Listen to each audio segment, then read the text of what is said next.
Bonsoir à tous.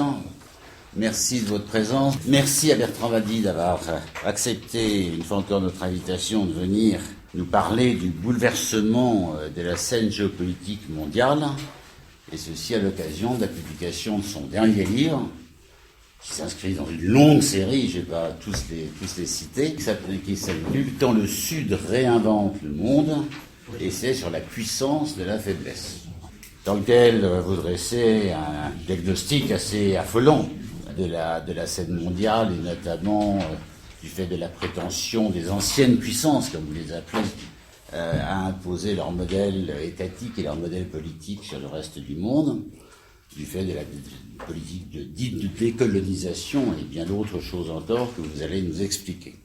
Donc merci à vous. Merci beaucoup, merci pour votre invitation. C'est toujours un plaisir de se retrouver dans cette salle et en votre compagnie et d'évoquer le passé, le présent et l'avenir. C'est là la force de ce que vous êtes, d'occuper les trois cases du passé, du présent et de l'avenir. Donc je suis ravi de pouvoir vous accompagner de temps en temps dans cette œuvre.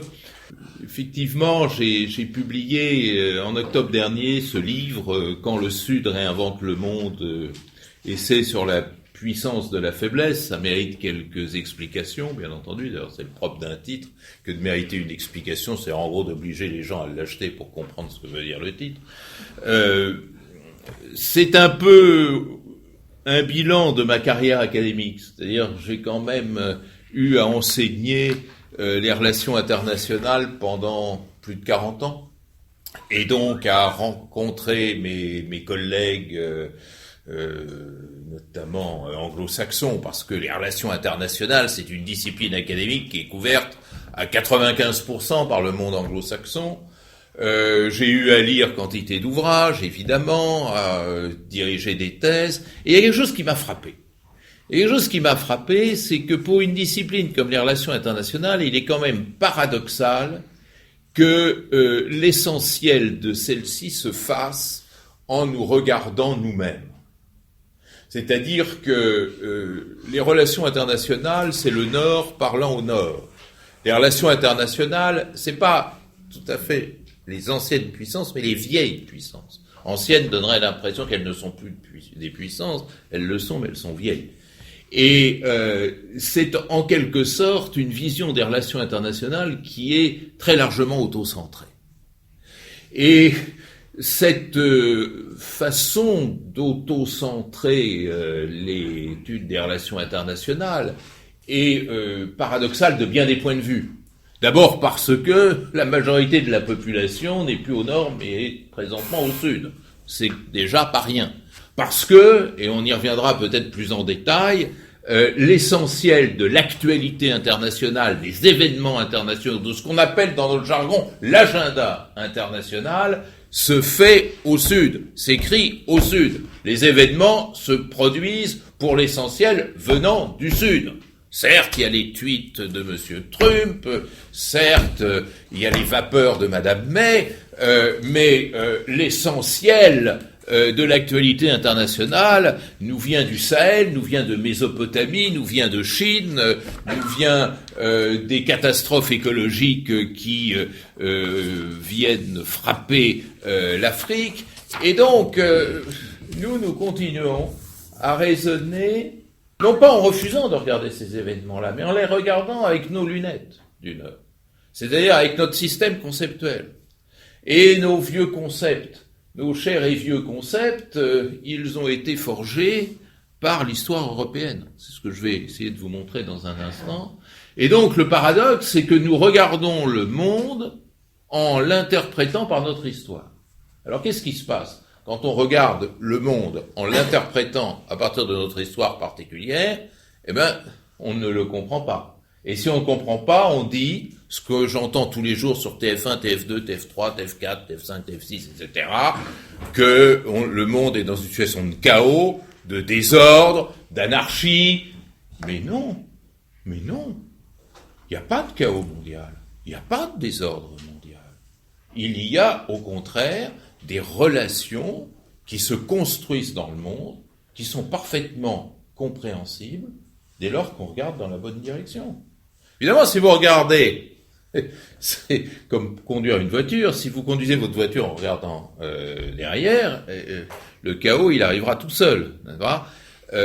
Il s'agit donc de rectifier l'analyse des relations internationales en introduisant une subjectivité du Sud, où il s'agit de sortir de sa maison et de la regarder de l'extérieur.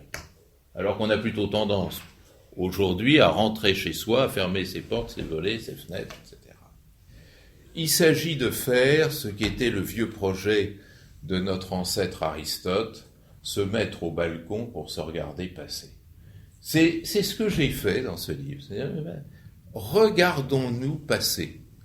D'abord parce que nous sommes le passé, et ensuite parce que si nous arrivons à comprendre, ne serait-ce que le mécanisme intellectuel qui gouverne la subjectivité de ceux qui sont au Sud, si pour une fois on leur donne la parole, si pour une fois on les écoute, si pour une fois on épouse leur fantasme, leur imaginaire, et en considérant d'ailleurs en toute neutralité que ce fantasme et cet imaginaire n'est ni meilleur ni pire que le nôtre. Il faut chasser toujours cette vision morale ou évaluatrice de nos analyses.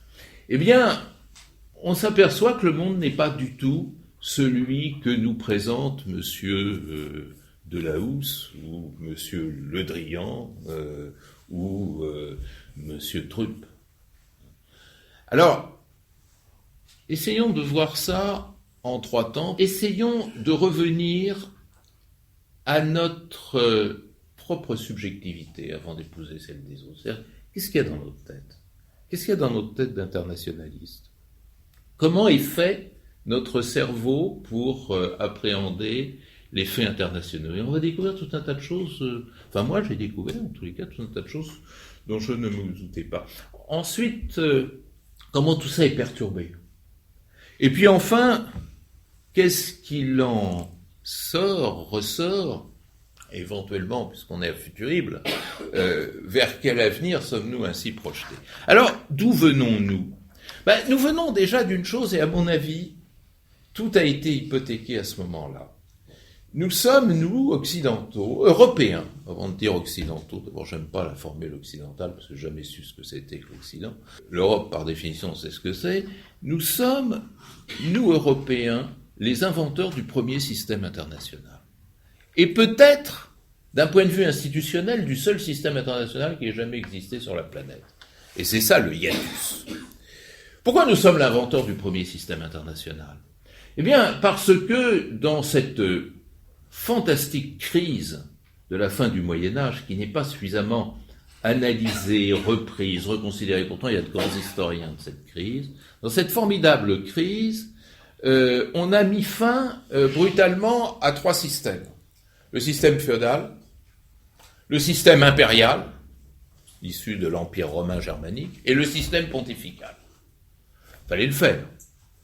Et en mettant fin à ces 3 systèmes, qui n'étaient pas des systèmes internationaux. L'Empire n'est pas un système international. L'Empire, il a son environnement, son rayonnement, mais il n'est pas international. On ne parle pas de système inter-impérial. Personne ne comprendrait ce que ça veut dire. La société féodale, c'est pas un système international. Et le système pontifical, ce n'est pas non plus un système international. C'est un système culturel qui s'organise et s'institutionnalise. Eh bien, en mettant fin à ces 3 systèmes, on a inventé l'État, et l'État était quand même un produit bizarre. Produit bizarre puisque l'État, c'est en quelque sorte la construction d'une unité politique territorialisée et souveraine. Ça, c'est du tout à fait nouveau. Dans le cerveau des gens de la Renaissance, c'est quelque chose d'à peine compréhensible. C'est-à-dire que désormais, le monde serait fait de la juxtaposition d'unités politiques, territoriales et souveraines. Ça veut dire quoi ? Ça veut dire une chose très simple. C'est que ces unités politiques territoriales vont être en compétition infinie.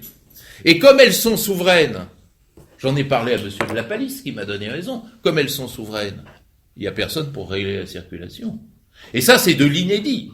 Dans la mentalité de la Renaissance, c'est quelque chose d'absolument nouveau. C'est-à-dire comment organiser la compétition d'acteurs qui sont en même temps égaux et souverains. Jamais vu dans l'histoire. Jamais vu dans l'histoire. Et c'est ainsi il a bien fallu penser, quoi donc? Le système international.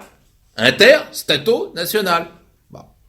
Et en inventant ce système interstato-national, donc international, on a totalement bouleversé les paramètres du monde, et je dirais même les paramètres humains d'un certain point de vue, et notamment d'un point de vue gravissime, qui est que quand vous êtes souverain, que vous êtes dans un système international compétitif, quand vous avez des différends, si je suis souverain, si monsieur est souverain, que nous avons un différend, qu'est-ce qui se passe? La seule façon de régler les différends, c'est de se taper dessus. C'est-à-dire que nous avons inventé, avec le premier système international, la fonctionnalité de la guerre. C'est-à-dire la guerre n'est plus, comme elle l'était du temps impérial, une logique de conquête et d'expansion. La guerre est un système de régulation des rapports entre unités souveraines. D'ailleurs, la guerre était devenue très vite un tournoi. Un tournoi auquel échappaient les sociétés. C'était les nobles. C'était une fonction noble, donc c'était les nobles qui faisaient la guerre. Et les rois, tous cousins entre eux, j'allais presque dire s'amuser à se rencontrer et ainsi régulièrement évaluer leur puissance.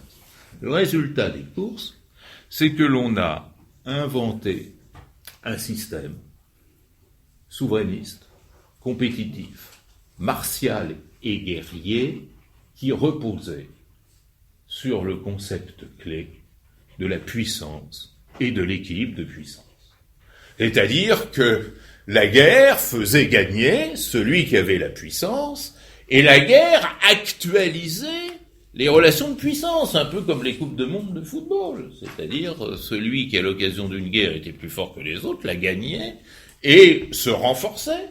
C'est-à-dire, gagner de nouveaux territoires, c'est ça le langage du renforcement dans ce contexte de l'époque, et effectivement, gagner la réputation d'être le plus puissant.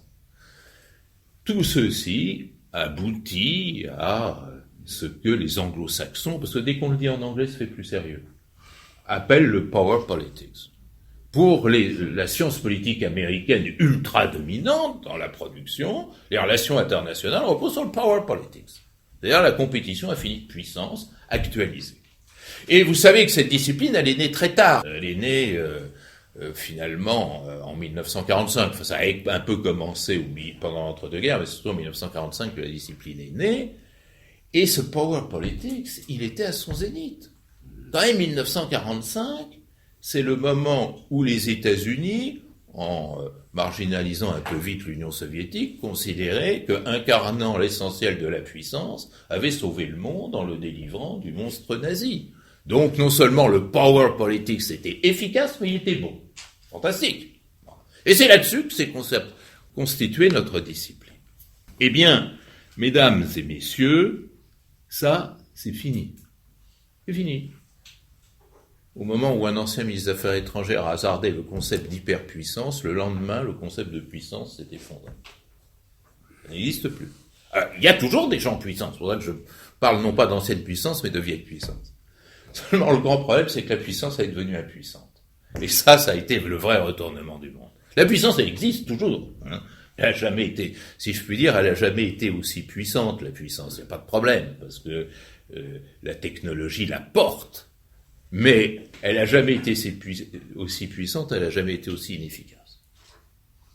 Les États-Unis, 40% des dépenses militaires du monde, n'ont pas gagné une guerre menée à leur initiative. Je laisse de côté les guerres de coalition multilatérale, l'opération Tempête du désert.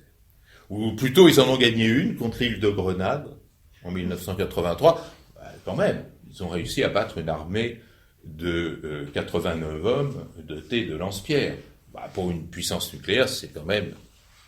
C'est mieux que la France qui bat l'Islande au football. Hein. Bon. Et donc, qu'est-ce qui s'est passé? Et c'est là que les choses deviennent intéressantes.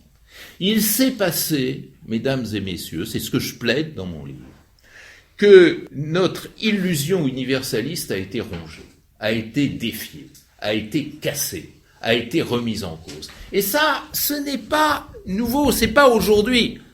C'est un processus qui s'est dégradé. C'est-à-dire ce beau système westphalien qui régnait sur l'Europe jusqu'au début du XIXe siècle, qui s'est difficilement d'ailleurs élargie à l'Amérique. Difficilement, parce que la doctrine Monroe tendait à dire, bon, bah, vous c'est vous, moi c'est moi. Et puis, peu à peu, la doctrine Monroe, comme elle reposait sur une théorie messianique, a peu à peu muté sa prétention à protéger l'Amérique en prétention à protéger le monde, et donc c'est peu à peu raccroché au système westphalien. C'était facile, c'était les mêmes hommes, c'était la même culture, tant en Amérique du Nord qu'en Amérique du Sud. Bon. Donc ce système prenait forme, et puis patatras. Alors patatras, c'est quoi? C'est 4 moments dont on a un peu oublié, nous autres, internationalistes, comme on dit, on a oublié la pertinence. La première gaffe, j'emploierai le terme gaffe, parce que je pense que c'était à chaque fois un défi à la raison. La première gaffe intervient au début du XIXe siècle, ce que d'aucuns appellent, peut-être à juste titre, mais n'entrons pas dans ce débat, la première mondialisation. C'est-à-dire quand cette Europe, tout d'un coup, par notamment la facilitation des transports maritimes, découvre, l'Amérique c'était déjà depuis un certain temps, mais découvre ou redécouvre l'Asie, et découvre et redécouvre l'Afrique. Et là, on aurait pu envisager une mutation profonde du système westphalien, son universalisation. Ce qui était la logique, puisque par définition, un système international est là pour inclure tout le monde et régler, je disais tout à l'heure, la circulation entre tous les États, entre tous les peuples et entre toutes les sociétés.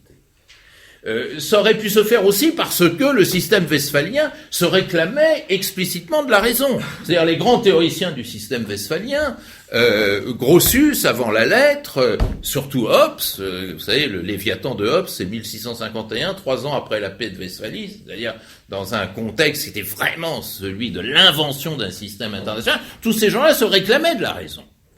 Ils se réclament de la raison, d'une raison universelle, donc ce système aurait dû s'universaliser. Or, qu'est-ce qui s'est passé lorsqu'on a découvert l'Asie et l'Afrique? Ce n'était pas pour étendre le système westphalien, c'était pour le transformer en un système hiérarchique. Et ça, ce mouvement de bascule d'un système profondément égalitaire, puisque le système westphalien est par essence égalitaire, c'est-à-dire l'égalité souveraine des États, cette transformation d'un système profondément égalitaire en un système essentiellement hiérarchique, ça a été la première faille. Ça a été la première faille qui a été inventeur de cette gaffe dont je parlais tout à l'heure, c'est-à-dire d'une formidable humiliation des autres, des dominés. Car cette invention du système hiérarchique s'est faite soit sous forme de l'inégalité dans les rapports avec la Chine, les fameux traités inégaux, soit la domination pure et simple à travers la colonisation, notamment en direction de l'Afrique. Et dans cette histoire dont on parle peu, 2 traits me viennent à l'esprit pour l'illustrer. Le premier trait, c'est Palmerston et la reine Victoria aux prises avec la guerre de l'opium, que l'on fourgue aux Chinois pour pouvoir leur acheter de la soie. Vous voyez que l'actualité rejoint le passé. Et comme on n'avait rien à leur fourguer, on leur fourgue l'opium, mais on leur fourgue l'opium parce qu'il avait été décidé qu'il était de commerce interdit en Europe. C'est ça le système hiérarchique. Ce qu'on ne se permettrait pas avec ses semblables, on se permet avec les autres. La faille apparaît. Et l'empereur Qing perd 2 de ses fils victimes d'overdose. Ce qui est une bonne raison, me semble-t-il, pour interdire le commerce de l'opium. Il le fait, et la reine Victoria, qui n'en loupait pas une, de dire, lors du discours du trône qui a suivi, c'est une atteinte inadmissible à la liberté du commerce. Moi, je conseille aux petits dealers du 9-3, lorsqu'ils se font pincer par les flics, de dire c'est une atteinte inadmissible à la liberté du commerce. Voilà. Et on mesurera ainsi ce qu'était devenu notre système international. L'autre, alors vous savez ce qu'il en est sorti, les guerres de l'opium, le sac du palais d'été. Si vous allez en Chine, généralement la première visite qu'on vous fait faire, c'est le sac du palais d'été. Vous êtes tout penaud, vous dites mais qui vous a fait ça? C'est dégoûtant. Bon, voilà. Le deuxième trait qui me vient à l'esprit, c'est ce monsieur qui repose au Panthéon et que je rêve d'en faire sortir, Jules Ferry, qui, dans un célèbre discours devant la Chambre des députés, parle de l'ardente obligation d'éduquer les races inférieures. C'est la deuxième manière de tisser ces relations hiérarchiques. C'est-à-dire qu'avec la Chine, c'était des relations inégales, avec l'Afrique, c'est des relations d'infériorité. Ça va être gravé dans le marbre des pratiques politiques, militaires, diplomatiques, ça ne s'efface pas. Ça ne s'efface pas. Et nous le payons, aujourd'hui, nous le payons. Un jour, il faut passer à la caisse. Ça a été la première maldonne, la première faille. La deuxième, paradoxalement, se confond avec l'apothéose du système westphalien. Le système westphalien est arrivé, en quelque sorte, à son pic avec la Première Guerre mondiale. La Première Guerre mondiale, c'est l'accomplissement même de la logique westphalienne, dans ce que signifie la guerre, dans son caractère strictement interétatique, alors que vous savez que la Seconde Guerre mondiale ne sera plus exclusivement interétatique, c'est là la grande différence. Et c'est surtout, la Première Guerre mondiale, le zénith de la logique de puissance. Et ce zénith de la logique de puissance amène à un autre coupable de l'histoire, pardon pour ma franchise et mes provocations, qui est Georges Clemenceau, qui considère que la meilleure façon de parachever la logique de puissance, c'est d'interdire aux vaincus de négocier le traité de paix. Ça, c'est quelque chose qui ne s'est jamais fait dans l'histoire des relations internationales. Et il y avait plein de monde, vous savez, à la paix de Versailles, notamment au moment où on a enfin dû produire les vaincus, c'est-à-dire au moment où il s'agissait de signer. Et parmi les membres de la délégation allemande, il y avait quand même quelqu'un qui est très respecté, qui s'appelle Max Weber, qui était là, qui dit « Non mais attendez, là, moi je suis sociologue, je connais mon boulot, votre façon de procéder, ça va vous retomber sur les pieds. » Il n'a pas parlé exactement comme ça, parce qu'il n'avait pas la vulgarité d'un universitaire français. Mais enfin, il l'a dit, et il a été parfaitement compris par un jeune homme qui était dans la délégation britannique. Lui, il était là pendant toute la négociation. Et ce jeune homme, c'est un économiste, c'est John Maynard Keynes, et qui a dit, mais à ce jeu-là, on va payer très cher. On va payer très cher. Et évidemment, ça a ouvert la porte du revanchisme et surtout du nazisme. Bon. Il y aurait beaucoup d'autres choses à dire, j'ai pas le temps, mais on m'a demandé de faire un exposé sur la Chine et le traité de Versailles. Et le traité de Versailles aurait pu effacer le 19e siècle, amarrer la Chine au système international. Et c'était très facile de le faire. La Chine ne demandait pas grand-chose. Parce que la Chine était entrée aux côtés de l'entente dans la guerre en août 1917. Et la Chine dit, écoutez, nous, ce qu'on demande, 1, vous annulez les indemnités qu'on doit payer suite à la guerre des Boxers, c'est quand même pas énorme. 2, que les légations européennes aient un statut normal conforme au droit international, pas grand-chose non plus. 3, que la concession allemande du Shandong, Tsingtao, nous soit restituée. Écoutez, franchement, c'est pas grand-chose. Et alors, je n'ai pas le temps de vous raconter, mais j'ai été absolument stupéfait par tout ce que j'ai appris, notamment les manœuvres de Wilson, et qui avait passé un traité secret avec le Japon, enfin une entente secrète avec le Japon. C'est presque un traité, hein, les accords Lansing-Ishii. Qui remettait au Japon ce petit bout de Chine qui appartenait jusque-là à l'Allemagne. Et du coup, ça a provoqué une flambée nationaliste, les fameuses émeutes on va fêter le centenaire bientôt du 4 mai 1919, qui est le point de départ d'un nationalisme chinois qui est un nationalisme désoccidentalisé. Il y avait un courant occidentaliste dans le nationalisme chinois qui a été complètement coupé avec la paix de Versailles.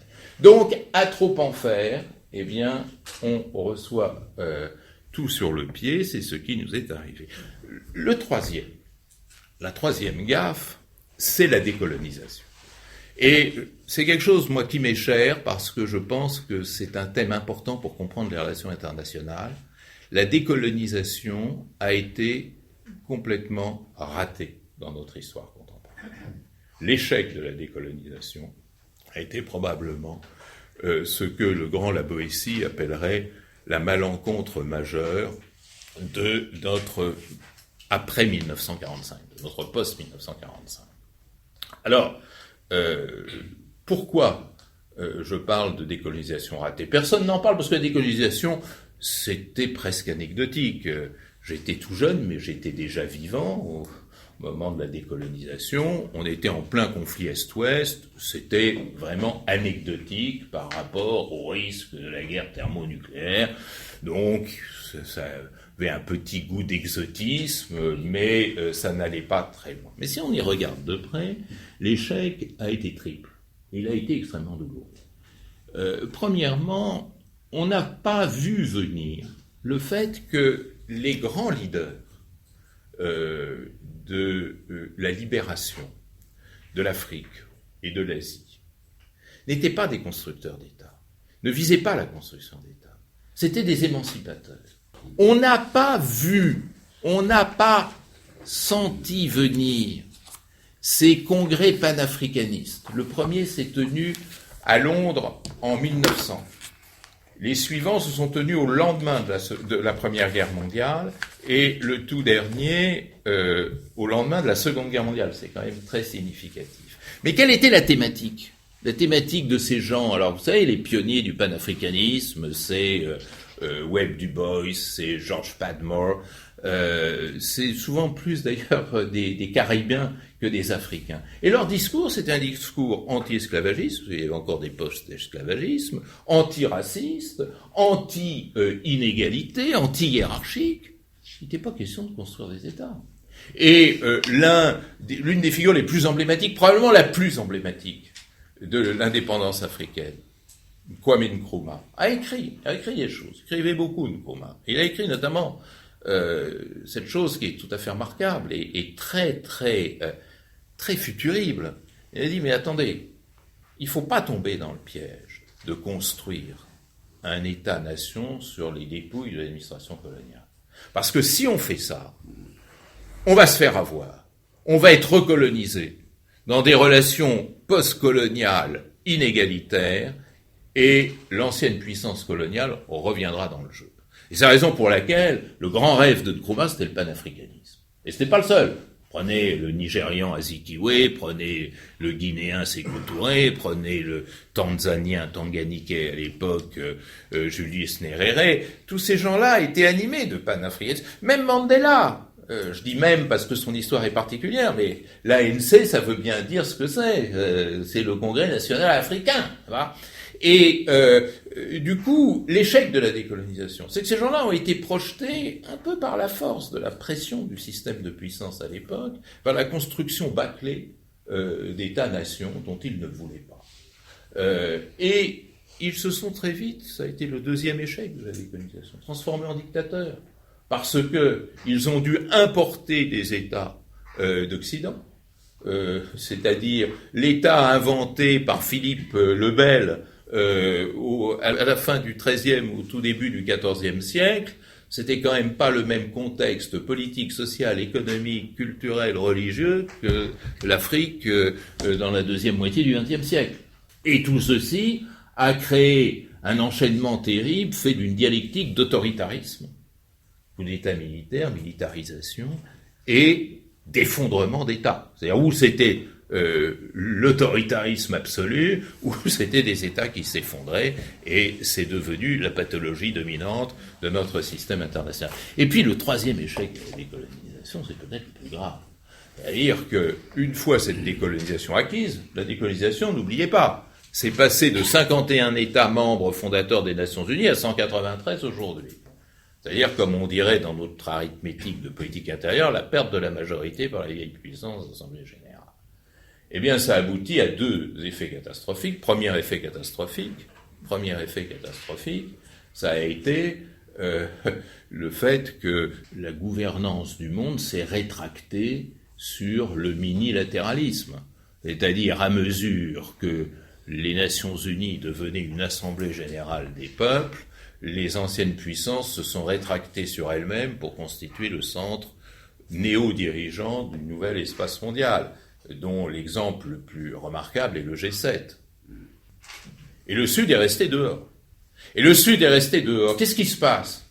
Quand vous venez d'accéder à l'indépendance et que vous restez dehors, il vous reste plus qu'une chose à faire, c'est la protestation.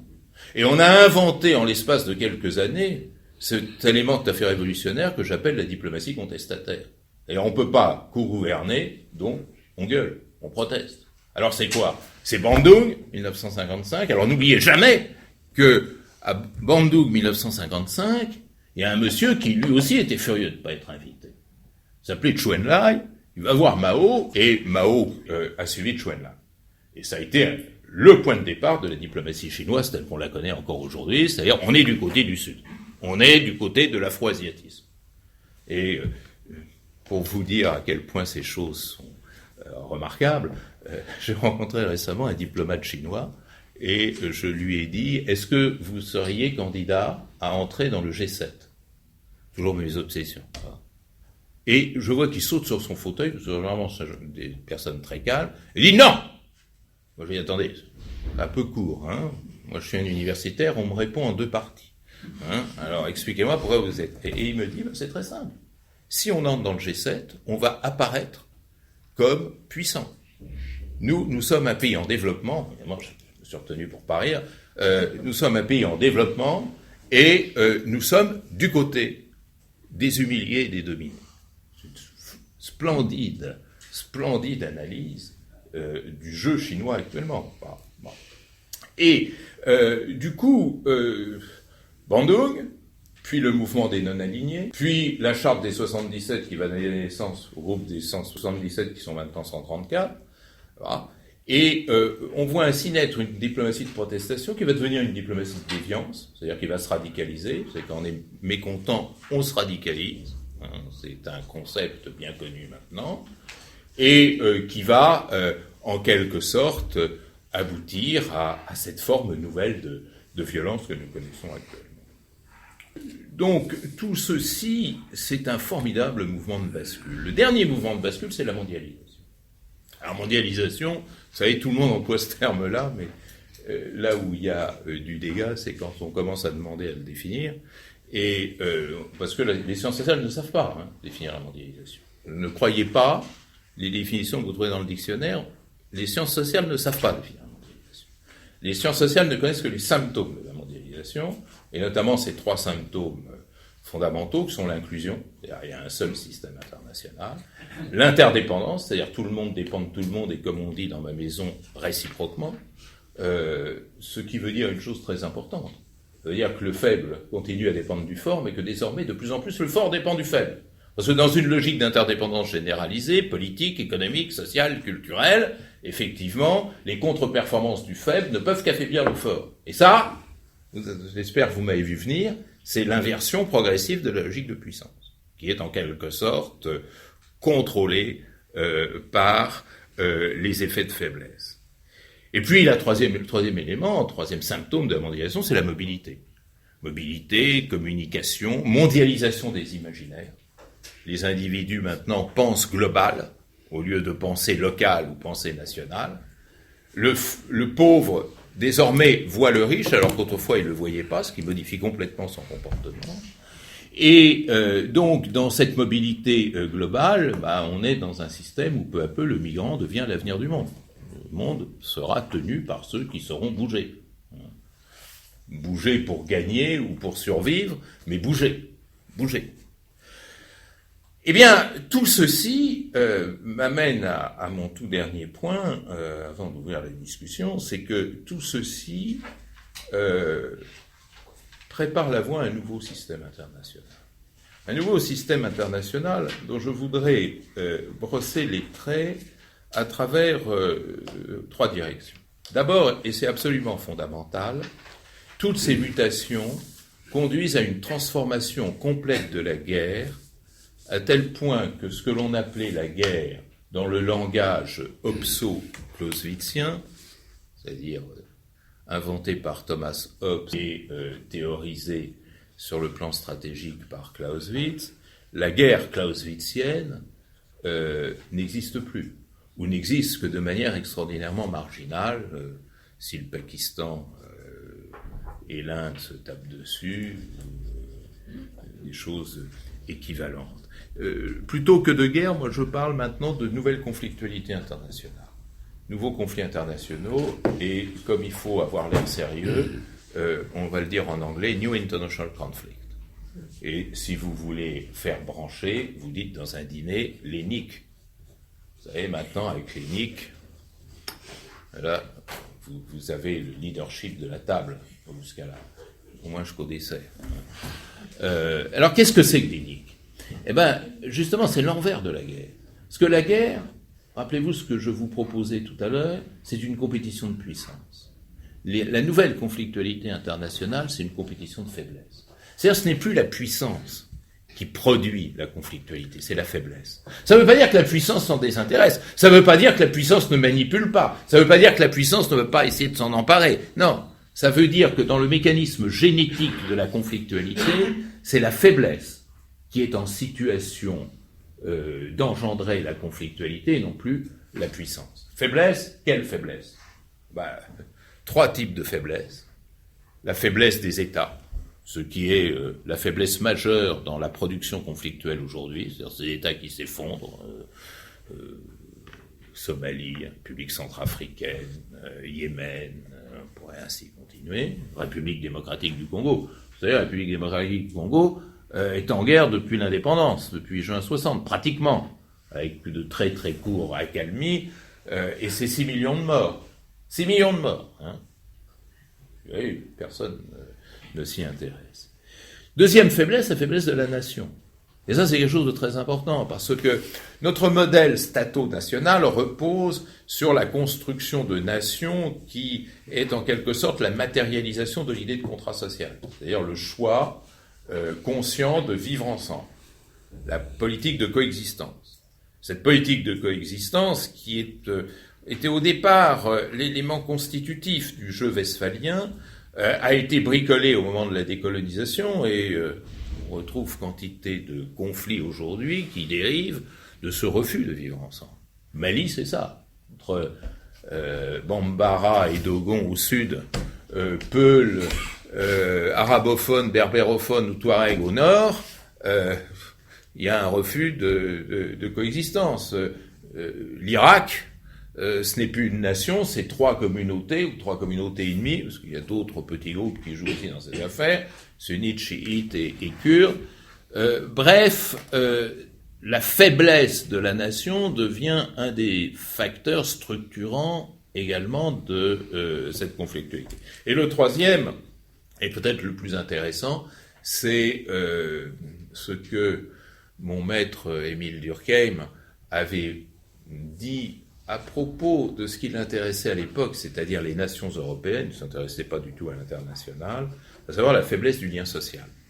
Et Durkheim, dans sa grande sagesse, cet homme était véritablement un génie, que l'on oublie un peu trop vite, disait sans lien social, il n'y a pas de société civile. C'est-à-dire, il faut un minimum d'association, de coopération, un minimum d'amitié, de fraternité, sinon il n'y a pas de société civile. C'est un peu ce que disent les Gilets jaunes. Il y a une espèce de permanence de la rhétorique. Mais allons vers des situations beaucoup plus dramatiques que celles de la société française et interrogeons un très grand anthropologue américain qui s'appelle Banfield, qui vous explique une chose terrible. C'est vraiment la loi de Banfield. Elle résume tout et vous condamne à avaler un tube de Lexomil, qui dit la chose suivante. Dans les sociétés pauvres, l'association et la fraternité sont totalement irrationnelles. Pourquoi ?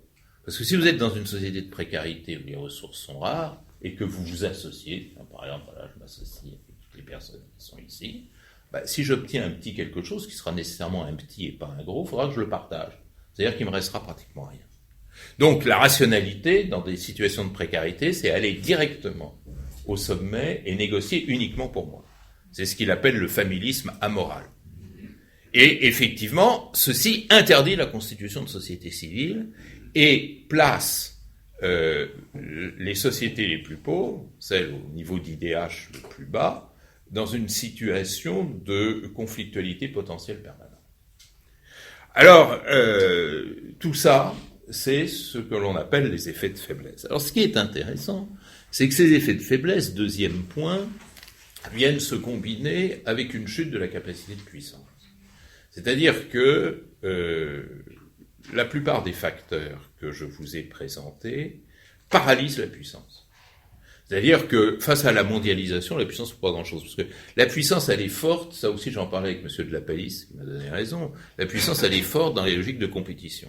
Et la puissance, elle ne sert à rien dans les situations d'interdépendance. Dans les situations d'interdépendance, l'unité de compte, c'est plus la puissance. C'est la complémentarité, c'est l'échange, c'est ce que, malicieusement, nos amis chinois appellent le win-win. Le gagnant-gagnant. Et donc, la puissance ne gagne plus.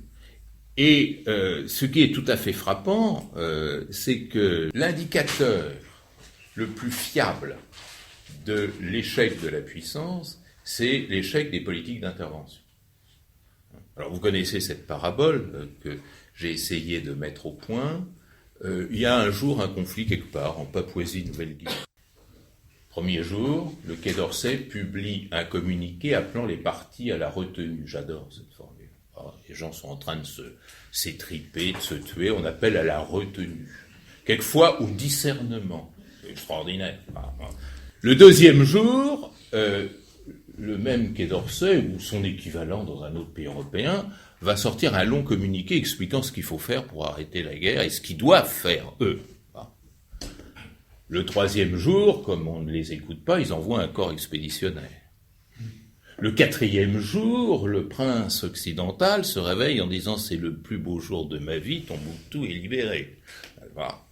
Le cinquième jour, on s'aperçoit qu'en fait, le conflit ne s'est pas du tout éteint. Le sixième jour, on se rend compte qu'il s'est en réalité aggravé. Et que du Mali, il est passé au Burkina Faso, au Niger, au Nigeria, en Côte d'Ivoire, en Guinée, etc. Et le septième jour, le prince occidental se repose. Voilà. Eh bien, ça, c'est en quelque sorte la parabole, la fable du renversement de la puissance. Et qui a conduit deux présidents aussi différents, dissemblables l'un que l'autre, Barack Obama, qui est probablement de tous les princes occidentaux celui qui a mieux compris ces mutations du monde. Et ça, c'est un homme qu'il faudra savoir étudier de manière plus précise. Et son successeur, le moins qu'on puisse dire, c'est qu'il n'a pas son brio, mais il se retrouve sur ce point. C'est-à-dire, il ne croit plus en l'intervention. Selon des démarches totalement différentes, mais avec la même constatation. Et cet échec de l'intervention, cet échec de la puissance, nous amène à ma dernière station, c'est-à-dire, alors, qu'est-ce que c'est que ce système ? Eh bien, ce système, c'est d'abord un système dont les lois sont dictées par la faiblesse. C'est la faiblesse qui fait l'actualité, c'est la faiblesse qui fait l'agenda, c'est la faiblesse qui fait l'événement, c'est la faiblesse qui fait les enjeux, c'est la faiblesse qui fait les conflits et les guerres. C'est la faiblesse qui fait les pressions, pression démographique, pression sociale, pression environnementale. Vous savez que l'essentiel du cauchemar écologique se trouve au sud, infiniment plus qu'au nord. Revenant d'un pays, si j'avais le temps, je vous en parlerai, comme le Nigeria, j'ai vu ce que c'est que le facteur écologique au Nigeria. Et moi, ça n'a rien à voir avec le glyphosate. C'est des choses où on joue sa vie au quotidien. Donc ça, c'est déjà un premier paramètre. La faiblesse mène le monde. Et une faiblesse qui n'est plus domesticable par la puissance, je le répète. Le deuxième élément, c'est effectivement l'insécabilité des enjeux et des problèmes. D'ailleurs, je ris toujours beaucoup quand on me parle de souveraineté, parce que la souveraineté, elle est totalement dépassée dans son essence. La souveraineté, c'est la sécabilité, c'est-à-dire on peut séparer les enjeux et chacun chez soi va faire sa couture. Nous sommes dans le temps de l'insécabilité, c'est-à-dire dans le temps de la gouvernance globale, qui n'est pas de l'utopie, ce qu'on disait tout à l'heure. La gouvernance globale, elle fonctionne.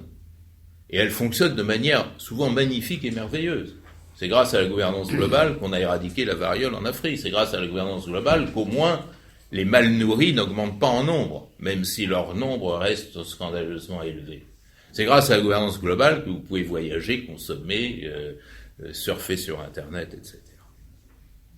Et puis, c'est en même temps la réinvention de tous les concepts. Je disais que tout à l'heure, la souveraineté ne veut plus rien dire, sauf que certains apprennent à la reconstruire et à la redéfinir, ce qui est tout à fait intéressant, c'est une piste.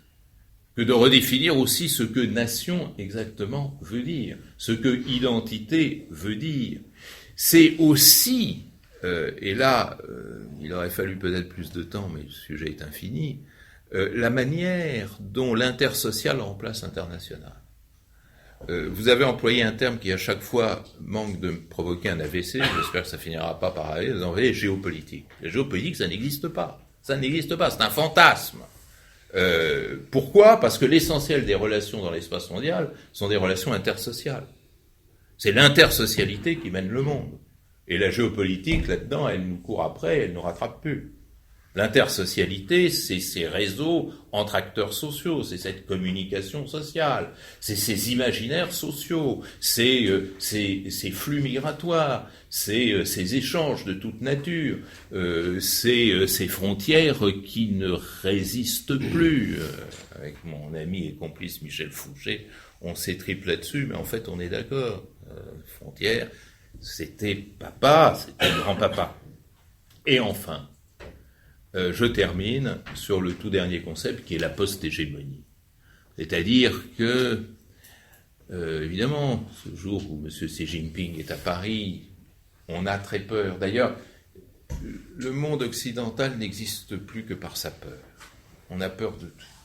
On a peur de la migration, on a peur du multiculturalisme, on a peur de perdre son identité, on a peur de perdre ses dents et de perdre ses cheveux, on a peur de la mondialisation. La peur de la mondialisation est l'élément structurant de notre système international. C'est une peur totalement irrationnelle, parce que la mondialisation, c'est exactement comme le cholestérol.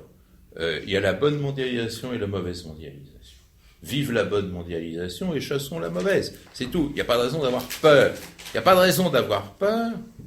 Et la manifestation actualisée de cette peur, c'est la peur que l'autre, qui n'est pas du club, qui est un parvenu, un nouveau riche, qui n'est pas de la famille, vienne s'installer comme le nouvel hégémone. Alors il y a ce livre complètement délirant écrit par M. Graham Allison, qui quand il était jeune et qu'il avait ses facultés intellectuelles était un brillant universitaire américain, et qui vous parle du piège de Thucydide, c'est-à-dire la Chine, le nouvel hégémone. Ben non, la Chine ne sera jamais le nouvel hégémone. Pourquoi ? D'abord parce qu'elle l'a subi, l'hégémonie. Parce que nous n'avons jamais eu à subir. Et elle en a souffert.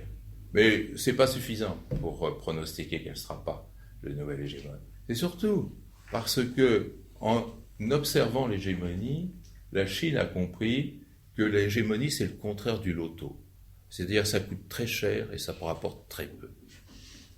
Et effectivement, faisons le bilan des fausses hégémonies, parce qu'elles ne sont jamais réalisées, des fausses hégémonies qui sont construites dans l'histoire occidentale. Elles ont été toutes extraordinairement coûteuses. La guerre d'Irak, c'est 1000 milliards de dollars. 1000 milliards de dollars. C'est-à-dire, en gros, ce que la Chine a en bon de trésor américain. L'hégémonie est coûteuse et le choix chinois, c'est pas d'abandonner sa puissance, c'est pas de faire preuve d'altruisme. L'altruisme n'existe pas, c'est pas un concept de relations internationales.